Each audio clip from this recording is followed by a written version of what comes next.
오늘 국정농단 공판에 박근혜 전 대통령, 최순실 씨, 그리고 정호성 전 비서관의 3자 공모관계를 밝힐 통화 녹음 파일이 처음으로 공개가 됩니다. 저희도 그 재판 중에서 정말 그걸 듣고 싶은데 저희가 그럴 수는 없어서 듣는 것과 다름없는 정도의 설명을 좀 해봐야 될 것 같습니다. 이수희 변호사님. 예. 5시간이 넘는 분량이더라고요. 예, 그러니까 이게 지금 그 박근혜 전 대통령은 재판에 안 나오고, 그리고 그 박근혜 전 대통령의 그 국선 변호인들이 정호성 전 비서관의 그 휴대전화 안에 녹음된 그 녹음 파일의 경우에 증거 조사를 하기 전에, 한마디로 녹음 파일을 다 들어보기 전에 이것이 적법하게 압수된 것이 맞는지에 대해서 먼저 다퉈보겠다라고 해서 예. 박 전 대통령 측에서의 지금 들어보는 게 아니라, 이거는 지금 피고인 최순실이 이 내용을 난 동의를 못하겠다, 증거로 쓰는 거를. 그러니까 그 내용을 다 풀어서 듣고, 그것이 이제 정호성 증인이 나와서 이거는 내 목소리가 맞고 뭐 이런 얘기들을 해줘야 이제 증거로 쓸 수가 있는 거거든요. 예. 지금 그 절차를 하는 건데, 이게 이제 전부 다 듣지는 않고 아마 주요 부분들을 좀 풀어서 들어볼 텐데요. 그러면 생생한 육성을 지금 다 듣게 되는 겁니다. 알겠습니다. 2시 10분부터 재판이 진행된다고 하니까 저희 시간에 속보가 나올 수도 있고요. 정호성 전 비서관이 헌법재판소 변론에 나와서 이런 얘기를 한 적이 있습니다. 같이 듣고 오시죠. 주로 이제 업무용도 하고, 대통령님과는 따로 구두로 말씀드리는 경우들도 많이 있고, 천명폰으로 이렇게 하는 경우도 있었고, 대선 이후에 초반에는 그 정식 공식 라인에서 오랫동안 제가 이렇게 좀 대통령 메시지 이런 것들에 대해서 담당을 했기 때문에 저보고 좀 챙기라고 말씀을 주셨고, 그 과정에서 이제 최순실 씨 의견도 한번 들어서 반영할 거 있으면 반영하라는 말씀이 있으셨고. 그렇군요. 이 얘기 좀 밀도 있게 짚어주기 위해서 백성훈 변호사 나오셨습니다. 어서 오십시오. 네, 안녕하세요. 예, 백 변호사님 딱 지난해 이맘때쯤이었어요. 이런 녹취가 있다라고 알려지면서 검찰 관계자가 이런 얘기를 했었어요. 10초만 들어도 촛불이 횃불이 된다. 뭐 이런 얘기들이 있었는데 대체 오늘 어떤 내용이 공개가 될까요? 사실 지금 뭐 저희도 들어보지 않은 상태이기 때문에 상상할 수밖에 없는 상황이지만, 그 당시 검찰에서 이 정호성 비서관의 휴대폰을 압수한 이후에 이 녹음 파일을 듣고 굉장히 검찰 관계자들도 분노를 많이 했다고 해요. 어떻게 저렇게 무능할 수 있을까, 이런 표현까지 썼다고 하는데, 그렇다면 아마도 박 전 대통령의 주도하에 대화가 흘러가는 것이 아니라 최순실의 주도하에 이제 대화가 흘러가고, 정호성 비서관과 또 최순실 씨의 녹음 내용들을 보면 사실 정호성 비서관이 도대체 누구의 부하인가 의심이 들 정도의 내용들이 좀 있지 않았습니까?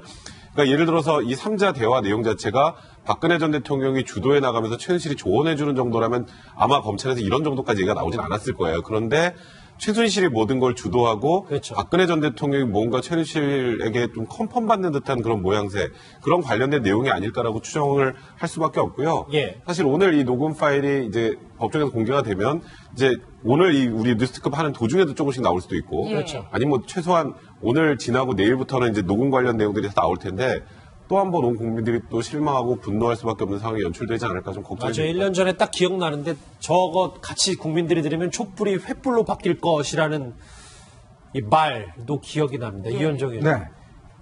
그 내용 중에, 통화 녹음 중에 최순실 씨에게 박 전 대통령이 깍듯이 예우를 하고 약간 상사 같다는 느낌을 받았다라는 증언들도 있었잖아요. 예. 그러니까 이제 오늘 공개되는 게 뭐냐면, 그동안 좀 공개 일부가 된 거는 이제 양자 간의 통화 내용이에요. 예. 그러니까 정호성 비서관과 최순실, 그다음에 정호성 비서관과 뭐 박 전 대통령. 이게 이제 이번에 공개되는 거는 컨퍼런스 콜이라고 그래서 3자가 함께 그렇죠. 통화하는 내용이 이제 되는 겁니다. 예. 그러니까 그러다 보니까 이 3자의 어떤 그 관계 자체가 이제 고스란히 드러나는 것이거든요. 그래서 사실은 그동안 이제 양자 관계에서의 어떤 그 통화 내용을 들어보면, 최순실 같은 경우는 내일 수보에 소집하세요, 뭐 이렇게 이야기를 하면 이제 그 정호성 비서관은 네 알겠습니다 이렇게 이제 대답을 한다든지, 또 이제 박 전 대통령한테도 뭐라고 지시를 하면 네 이렇게 이제 이야기를 한다는 거예요.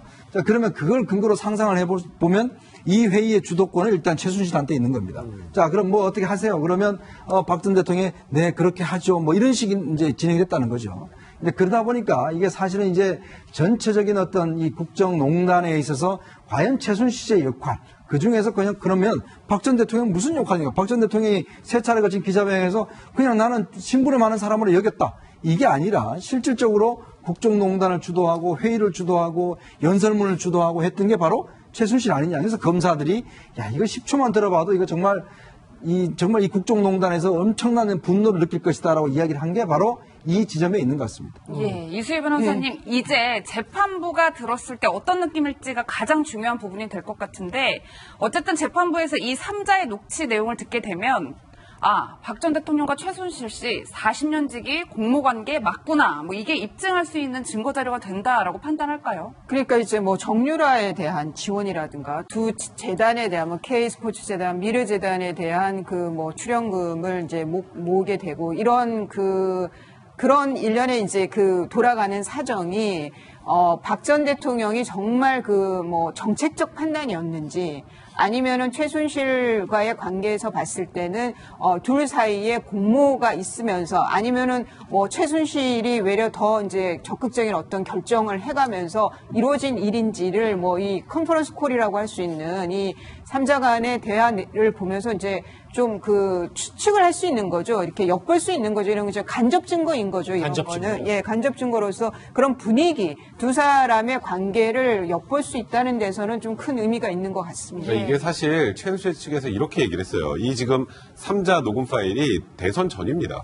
그러니까 대선 전이면 이거 국정농단 사태랑 전혀 관계가 없는데 이게 왜 증거가 되느냐라고 좀 반박을 했던 건데 그러니까 검찰 측 입장과 또 재판부의 입장은 이 둘 사이의 관계가 어떤지 확인할 수 있는 정황 증거는 충분히 가능하기 때문에 그러니까 공소 사실과 직접 관계는 없더라도 간접적으로 박 전 대통령과 최순실 씨의 관계 이게 상하 관계였는지 평등 관계였는지 등을 확인할 수 있는 내용이기 때문에 증거로 채택하고 지금 사용한 걸로 알려져 있습니다. 이해가 됐어요. 저희 앞서 올 초였습니다. 저희 채널A가 과거 박근혜 전 대통령과 최순실 씨의 관계를 알 수 있는 1999년 육성 대화를 입수해서 보도해 드린 바가 있는데요.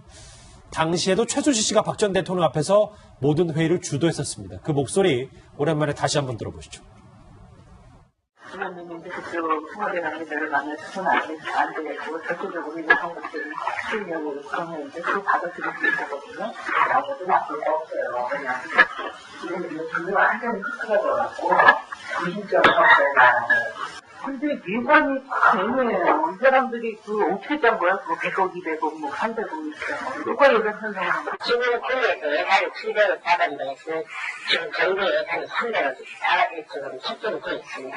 그래서 전국적으로 이렇게 거기 생각은 그 예산 협정되는 대로 아까 주신다고 그 프로콜 지도로 나와서 소통하고 여기 결정된 건 받아먹고 해서 그 집에 찾아주고 이수희 변호사님. 예. 물론 뭐 99년도니까 거의 뭐 20년 전쯤인데 예. 저 것과 좀 비슷한 뉘앙스의 이 3자 통화라고 저희가 예상을 좀 짐작을 해보면 되겠습니까? 뭐 그 사람이 크게 변하진 않죠. 뭐 성격이라든가 성향이라든가 이런 거 크게 변하지 않으니까. 그런데 이제 뭐 백성문 변호사님 말씀대로 오늘 풀어보는 그 녹음 파일들이 이제 대통령 당선 전이라는 거죠. 그런데 대통령이 돼서 청와대에 들어갔을 때는 또 사람이 또 다른 그 지위이기 때문에 그때의 최순실 씨와의 관계가 꼭 그렇게 이전하고 같이 그런 모양이었을까 그런 관계였을까라고 뭐 꼭 그렇게까지 볼 수는 없겠지만 여하튼 이게 재판부의 어떤 그 심증을 조금 흔들어댈 수 있는 그런 증거로는 뭐 좀 충분한 역할을 할 것 같습니다. 근데 사실 조금 전에 들었던 이 99년도 육성 파일을 들어봐도 최순실 씨는 굉장히 구체적으로 지시를 하고 박 전 대통령 뭐 국민들이 뭐 전국적으로 자금을 모으면 굉장히 추상적인 내용만 얘기를 하면서 사실상 최순실 씨가 주도하는 걸 알 수 있고요. 예. 그리고 박 전 대통령이 이제 대통령이 되고 나서 3자 통화는 없어요. 하지만 정 비서관하고 최순실 씨의 대화 내용을 보면 그전과 크게 다르지 않습니다. 그러니까 정 전 비서관에게 그렇게 하는 거죠. 예를 들어서 지금 순방전에 뭐 대수비를 소집해라라고 하면 실제로 열리기도 했고요. 이제 그런 내용들을 보면 이 2012년에 이 3자 컨퍼런스 콜과 그 이유가 바뀌지 않았다는 걸 이렇게 연결해주는 연결고리 정도는 충분히 될 수 있어요. 그러니까 증거 가치가 그렇게 낮다라고만 단정하기는 좀 어려운 부분이라고 할 수 있습니다. 당시에 저희 뭐 여러분들 다 기억나실 텐데 하나하나 보면 저런 내용들이 숨어 있습니다. 예, 그런데 이수일 변호사님, 이제 가장 중요한 부분은 아마 박 전 대통령과의 관계일 텐데, 말씀처럼 이제 국선 변호인단이 좀 증거로서 능력이 부족하지 않느냐 하면서 기일을 미뤄달라고 했단 말이에요. 예. 만약 문제 제기를 통해서 이 증거 능력이 없다라는 것이 판명이 나면 사실 지금까지 저게 키워드였는데, 그러니까 이제 그게 직접 증거는 아니죠. 뭐 저게 뭐 뇌물이라든가 이런 거 그 기소된 그 공소 사실하고 직접적인 연결되는 증거는 아니기 때문에 뭐 그렇게 큰 뭐 핵심이 흔들릴 만한 그런 건 아닌데 여하튼 증거 능력이 없게 되면은 증거로 쓰지는 못하는데 문제는 그렇게 됐을 때 특검이 좀 뭐 시간이 많이 지났습니다만은 타격을 입을 수가 있죠. 뭐 태블릿 PC에 대해서도 여전히 의심하는 사람들이 있는데 정호성 전 비서관의 그 휴대폰의 뭐 그 획득에 적법 절차를 거치지 않았다라고 하면은 애초에 풀어볼 수도 없는 증거를 가지고 한 거기 때문에 그거는 이제 특검의 부담이 커질 거라는 생각은 듭니다. 지금이 2시 22분인데 한 12분 전부터 최순실 국정농단 재판이 시작이 됐고 여기서 3자 통화 내역이 처음으로 공개되는데 아직까지 속보는 들어오지 않고 있습니다. 들어오는 대로 저희가 한번 심층적으로 짚어볼 거고요. 그 시간을 이용해서 저희가 짚어볼 인물 한 명이 있습니다. 바로 오랜만에 입을 연 이 사람인데 누군지 화면으로 만나보시죠. 그 작년 10월 30일에 청와대에서 요청에 의해서 티타임을 가지러 갔더니 사회 원로 몇 분이 계셔서 그 자리에서 제가 박근혜 전 대통령께 참 진언을 한 게 있습니다. 다른 탈출구가 없습니다. 그래서 첫 번째 해야 할 일이 뭐냐?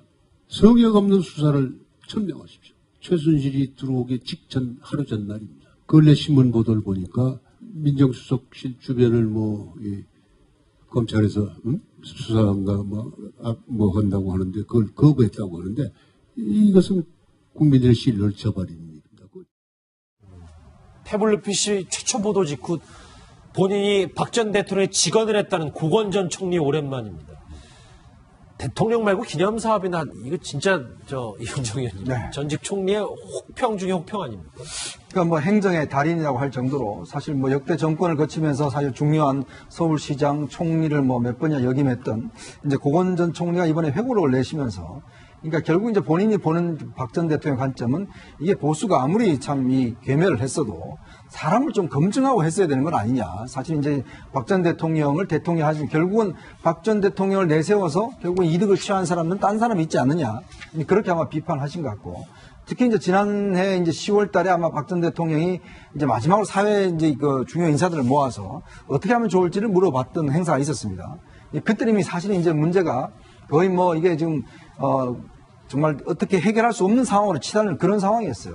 그럼에도 불구하고 그때 어떤 진언을 했지만 박 전 대통령은 결국 이제 또 듣지 않았다라는 것이고 그래서 이 상황까지 온 게 아닌가라는 걸 보면 결국 박 전 대통령이 여러 가지 사회의 어떤 인사들이 건의를 했지만 결국은 자기 중심 사고에서 벗어나지 못한 게 아닌가 그런 걸 다시 한번 또 말씀을 해 주신 것 같습니다. 근데 이수희 변호사님, 고건 전 총리 얘기를 쭉 들어오면 사실 문맥상으로는 박 전 대통령을 겨냥하고 있지만 박 전 대통령의 그 역량을 의심했던 분들도 과거에도 있었기 때문에 핵심은 그 중간에서 박 전 대통령을 대통령으로 만들기만 하고 주변에서 그 이익을 취했던 사람들이 더 문제다 이런 얘기를 했어요. 그러니까 이제 뭐 추동 세력이라고 이렇게 표현을 했는데, 그러니까 그 보수 진영에서 포스트 MB 이후에 그 정권을 계속 그러니까 재창출을 하기 위한 그 인물로서는 박 전 대통령이 제일 낫다라고 본 거죠. 이제 한마디로 이제 당선 가능성이 제일 높다. 그런데 대통령으로서 국정 수행 능력에 있어서는 의심하는 사람들도 분명히 있었지만 그런 검증을 하지를 않고 그런데 이제 좀 책임지는 것이 아니라 그냥 그 정권 재창출에 더 관심을 두고 그리고 그 이후에 본인들의 근데 그 이유가 본인들의 이익을 위한 거 아니었느냐 이런 비판인 것 같은데요.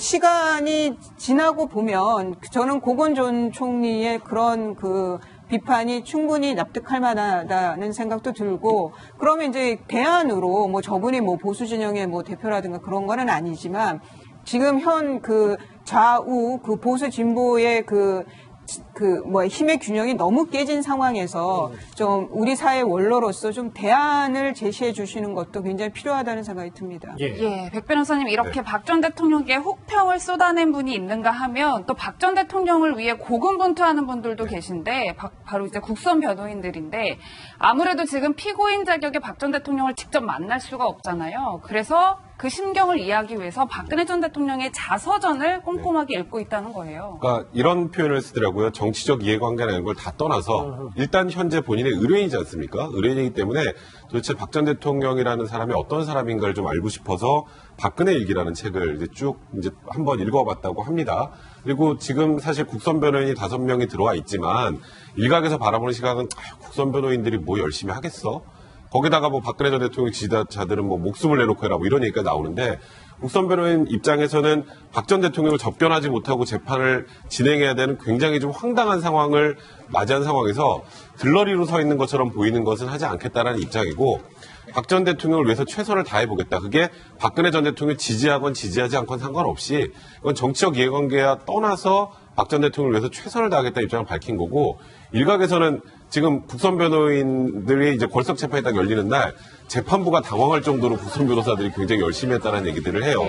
태블릿 PC에 대한 문제 제기도 예를 들어서 옛날에는 그냥 무조건 최순실 게 아니다라는 정도로 막무가내로 우겼다면 국가수의 감정 결과가 나왔음에도 불구하고 그런데 왜 최순실이 사용한 태블릿 PC를 김한수 행정관이 관련돼서 요금을 계속 냈느냐 이런 것들도 소명해야 된다는 취지로 굉장히 공격적으로 변론에 나서고 있다고 하는데 사실 박 전 대통령은 이제는 물론 뭐 제가 이런 말씀을 드린다고 만나진 않겠지만 박 전 대통령도 국선 변호인을 만나서 국선 변호인이 어떻게든 본인을 위해서 지금 애를 쓰고 있는 것에 좀 힘을 실어줄 필요 있지 않을까 생각이 드네요. 예, 이수일 변호사님 말씀처럼 이 5분이 중앙지법의 베테랑들로 알려져 있는데 이런 말씀하셨더라고요. 나중에라도 한번 꼭 박 전 대통령을 뵐 수 있다면 손을 꼭 잡아주고 싶다. 일종의 좀 연민도 느끼는 것 같아요.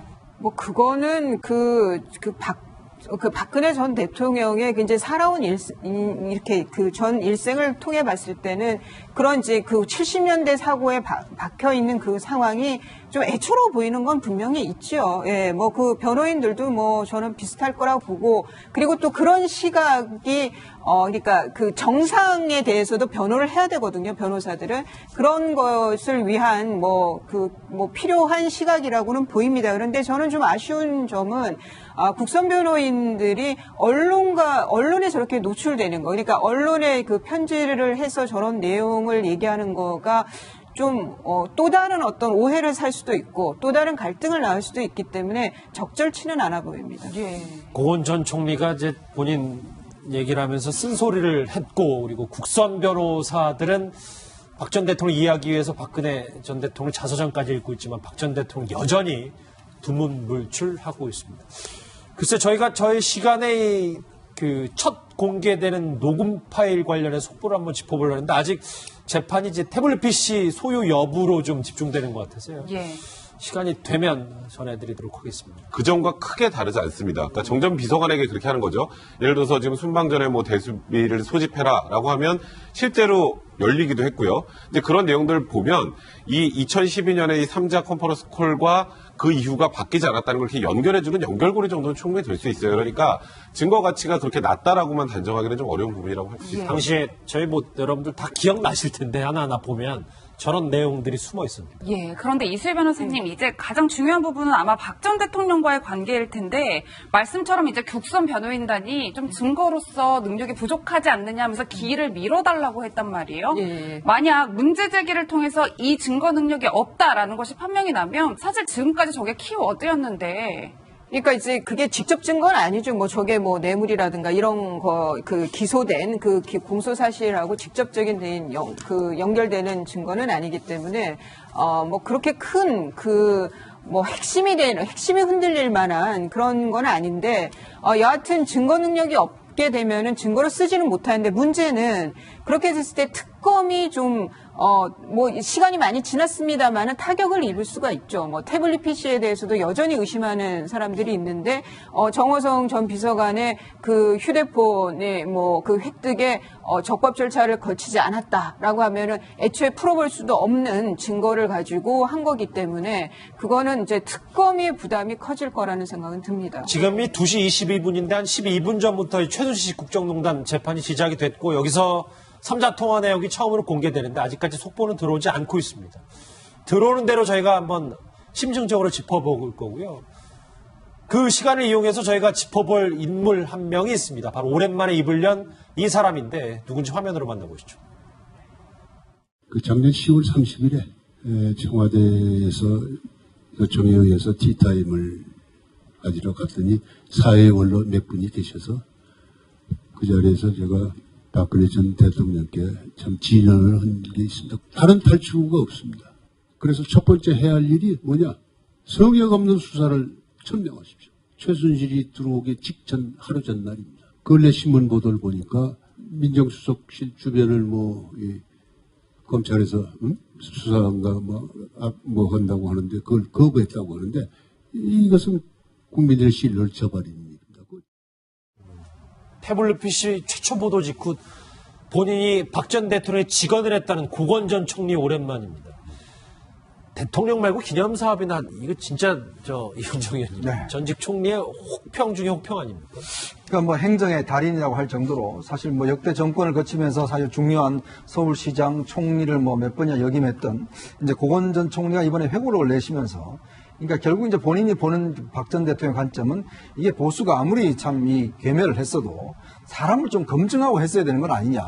3자 간의 대화를 보면서 이제 좀 그 추측을 할 수 있는 거죠. 이렇게 엿볼 수 있는 거죠. 이런 거 간접 증거인 거죠. 이런 간접 거는. 증거. 예, 간접 증거로서 그런 분위기, 두 사람의 관계를 엿볼 수 있다는 데서는 좀 큰 의미가 있는 것 같습니다. 그러니까 이게 사실 최순실 측에서 이렇게 얘기를 했어요. 이 지금 3자 녹음 파일이 대선 전입니다.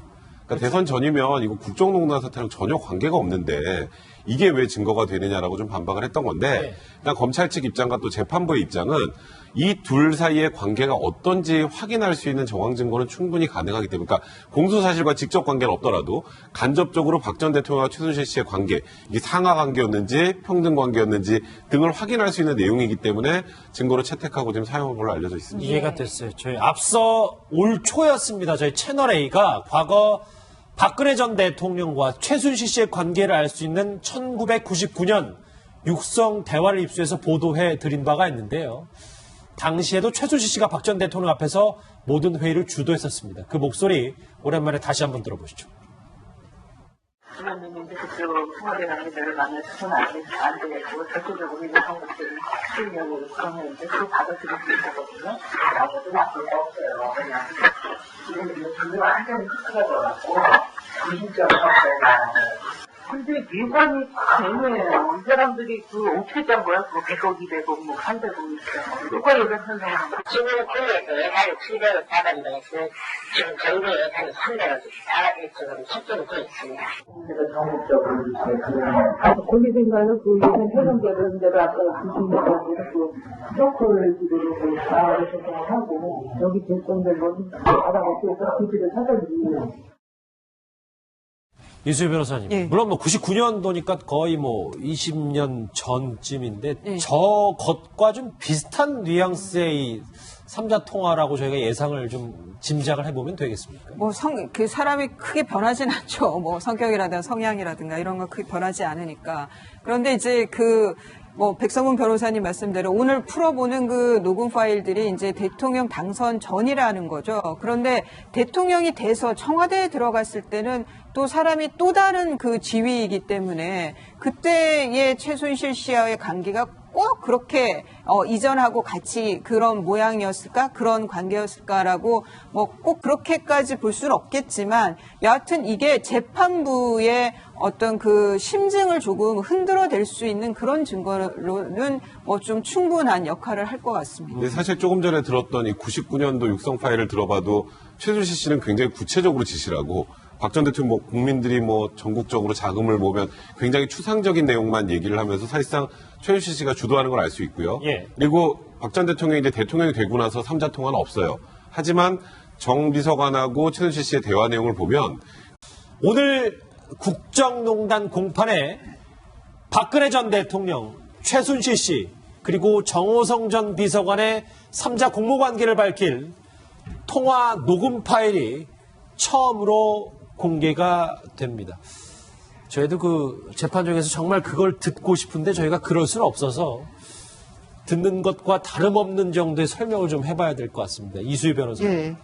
5시간이 넘는 분량이더라고요. 예, 그러니까 이게 지금 그 박근혜 전 대통령은 재판에 안 나오고, 그리고 그 박근혜 전 대통령의 그 국선 변호인들이 정호성 전 비서관의 그 휴대전화 안에 녹음된 그 녹음 파일의 경우에 증거 조사를 하기 전에, 한마디로 녹음 파일을 다 들어보기 전에 이것이 적법하게 압수된 것이 맞는지에 대해서 먼저 다퉈보겠다라고 해서 예. 박 전 대통령 측에서의 지금 들어보는 게 아니라, 이거는 지금 피고인 최순실이 이 내용을 난 동의를 못하겠다, 증거로 쓰는 거를. 그러니까 그 내용을 다 풀어서 듣고, 그것이 이제 정호성 증인이 나와서 이거는 내 목소리가 맞고 뭐 이런 얘기들을 해줘야 이제 증거로 쓸 수가 있는 거거든요. 예. 지금 그 절차를 하는 건데, 이게 이제 전부 다 듣지는 않고 아마 주요 부분들을 좀 풀어서 들어볼 텐데요. 그러면 생생한 육성을 지금 다 듣게 되는 겁니다. 알겠습니다. 2시 10분부터 재판이 진행된다고 하니까 저희 시간에 속보가 나올 수도 있고요.